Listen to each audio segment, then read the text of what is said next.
So this weekend, we knew something was going to go down. We had expectations that there were going to be some player movements.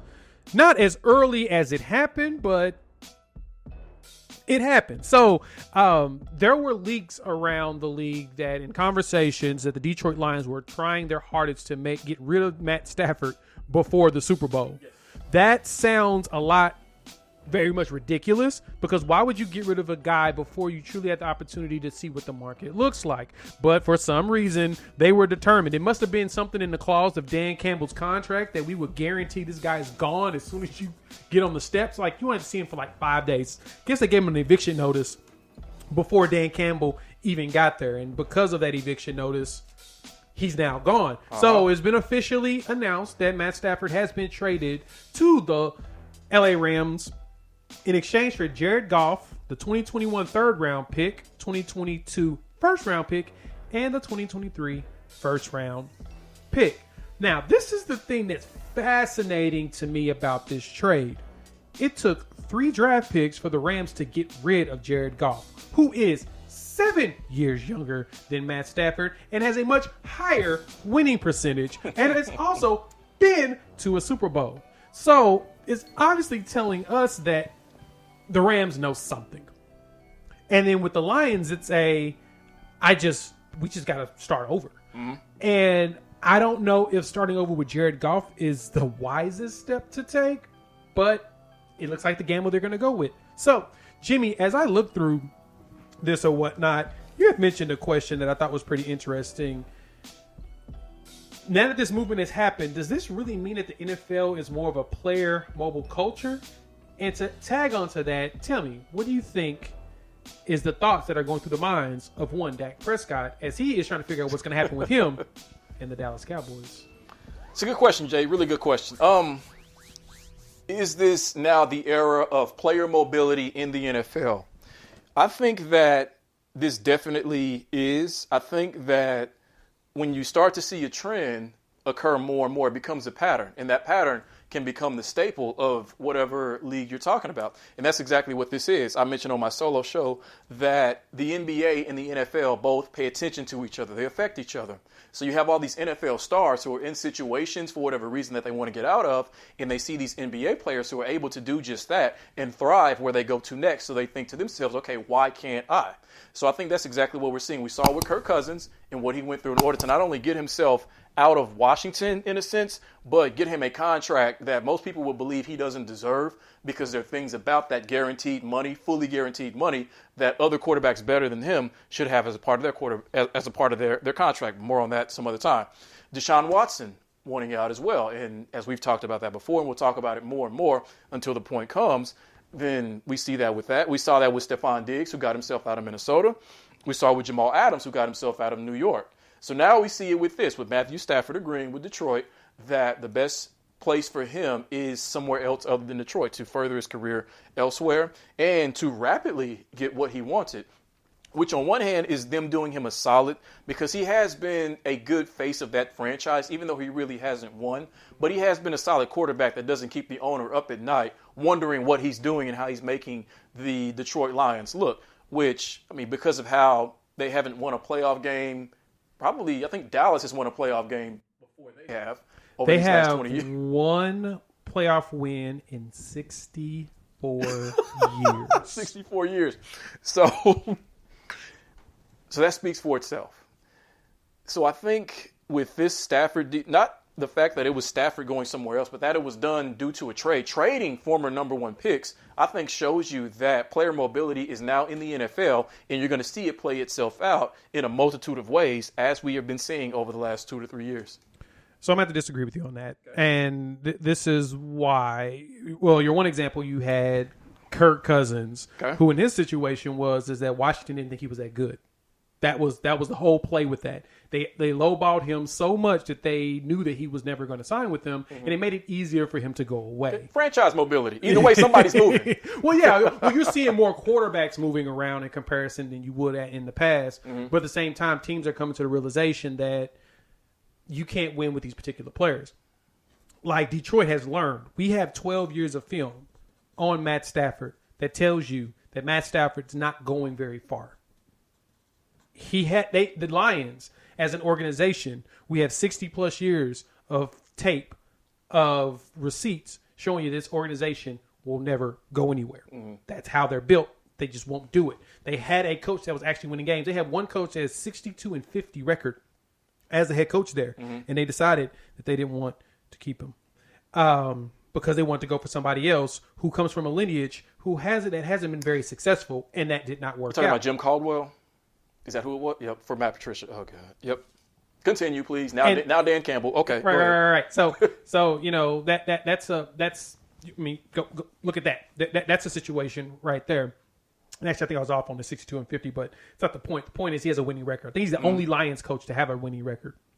So outside of that portion of it, then you bring in a guy that down his lineage has not been successful. Mm-hmm. I do believe that you're right on the player movement. You'll see more mobility in football as teams will try to utilize his franchise tag, and players will just be like, it's not going to play. Now that cap hit is sitting there, you got to figure out what to do. And so like we're going to the Dak Prescott situation, he's going to have to sign with Dallas. There's no reason to leave. The team has got everything you need except for backup linebackers, which that's something that they'll be able to address. But you can't leave a roster like that honestly is pretty stacked. Okay, so with Dak, you have to sign what with Dallas? The franchise tender, or are you talking about a long-term contract? Because they don't seem to be willing to give him the kind of long-term contract that he wants. Well, I put it like this. The way, after what happened this season, I think Dallas is going to give him the contract he wants. The contract he wanted was shorter. He wanted the 4-year, not the 5-year. Mm-hmm. Dallas is not going to give him a 5-year at this point. Just because of the ankle situation, they don't know. They'll probably give him a 3. And if he gets a 3, it's perfect. He can prove himself, and then he can really explode in the market because next year's cap goes down, but the year after that, the cap should re-rise as we should potentially see more fans in the stadium, hopefully at the end of this year or the season afterwards. So because of that, Dak is in a better position to negotiate what he truly wanted, which was having just 4 years instead of a 5-year deal. Mm-hmm. Dallas wants to keep him locked up for 9 to 10 years was their entire goal. And if he does another franchise tag and then signs again, that is basically 10 years. So you don't think there's any thought in Dak's head about moving on himself? Because at this point, maybe he's not as disgruntled as he was before this season, but feeling like he's deserving of this contract and that everybody else on the team, like Zeke Elliott, has been paid, yet I can't be paid the kind of contract I want. And then I look down the street in Houston and I see Deshaun Watson about to get what he wants. I see Stafford getting what he wants. I saw Cousins in that organization, Washington, sort of get what they want because neither one of them wanted each other in a sense. So you feel like he's not even considering playing that card of moving on to another franchise that will make him feel what he wants to feel. No other franchise will give him that kind of money. No other franchise. I mean, we all know that Dak is a top 15. He's above average quarterback in this league, and nobody else is going to give him that kind of money. Now, I mean, someone could be dumb enough, but I doubt anybody's going to give him that kind of money. He's coming off an injury, and that's something that a lot of teams like to wait and see because if he's not the same, which Dak isn't a super mobile quarterback anyway. He should be fine coming off this ankle injury. Yeah. Nobody's going to pay him like Dallas is willing to pay him. So looking around doesn't make any sense. And Dallas isn't going to let you anyway because they just franchise tag you again. So you don't want to do that. But the Stafford deal does make things look a little weird. Actually, I think the Stafford deal changes things on the Deshaun Watson front. Now we actually have a currency base. We actually now have a market price. Because if Stafford can get two ones and a third plus a quarterback, Deshaun Watson should be able to get at least three ones and probably 2 twos. But that's the other thing to think about when it comes to why Deshaun Watson wants out. Deshaun Watson doesn't want out just because their team's just bad as a team. He wants out because ownership's trash.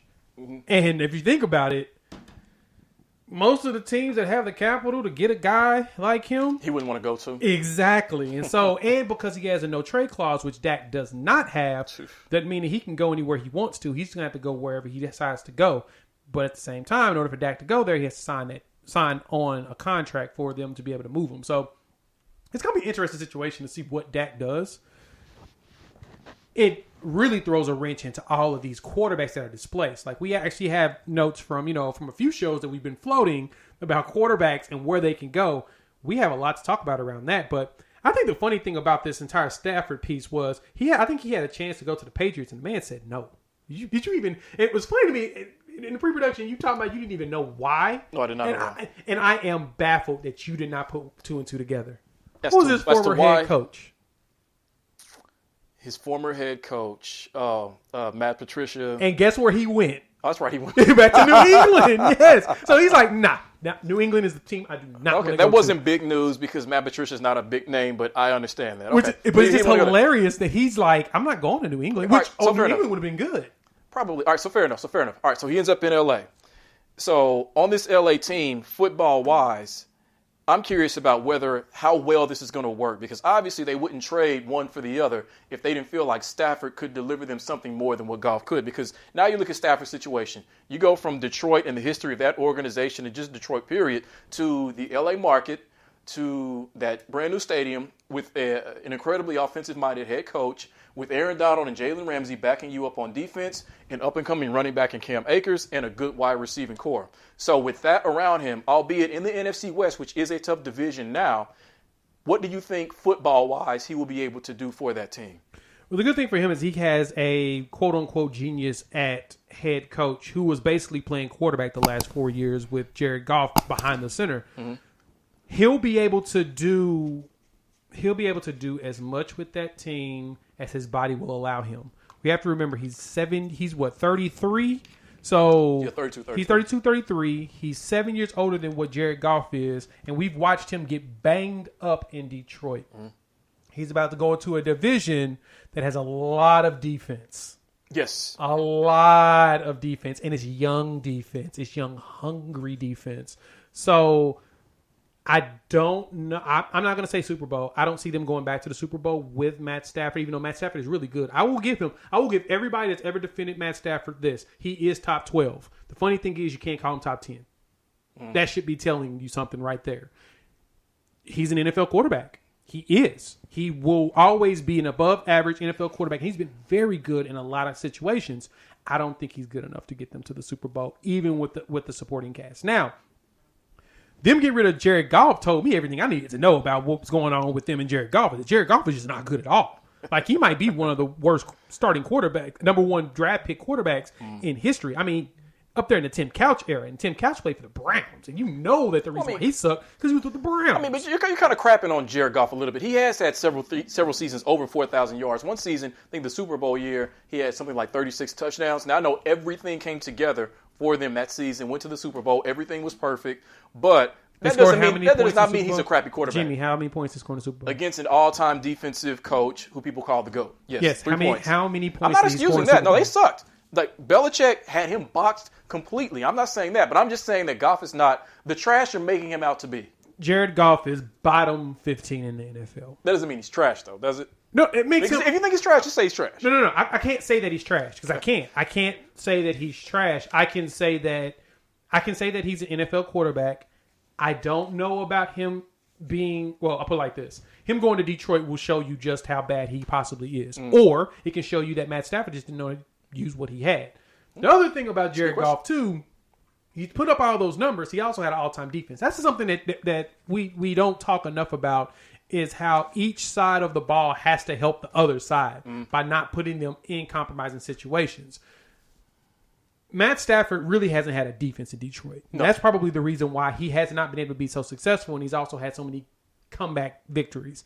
Somebody had mentioned, of course, his nickname is Stat Padford or whatnot as a joke, but he average-wise, as far as coming from behind and everything, statistically, he's kind of an average quarterback in the league. He's not Kirk Cousins. You know what I'm saying? Who puts all their numbers up because they're always behind. Yeah. He's more of he's more consistent, and he is like I said, a solid NFL quarterback. I would give him top 12, no problem, just not top 10. Now we have to see what exactly he's going to be able to do with the weapons that he's going to be placed in front of him, even though he's had weapons in his career, but now he gets a defense. That's where we're going to see truly what Matt Stafford can do. The only issue I have with Matt Stafford is the fact that he's 33 years old. Can he have an Aaron Rodgers type season? I don't know, because Stafford has been beat up a hell of a lot worse than If what he Aaron Rodgers is going to have that kind of a season, it's going to be this season where they can somewhat catch others off guard. Because I think that there are throws that he can make comfortably that Jared Goff probably wouldn't even attempt. Right. So That's a after difference that, maker. the book's going to be out on him. He's going to be another year older. And then it might be back to the stat Padford that we're used to seeing in Detroit. Hopefully not, but at the same time, they are in the division with my favorite team. So in a way, it's like I hope he does suck, but I am so curious to see what he looks like, just what a different quarterback period looks like in this offense with Sean McVay.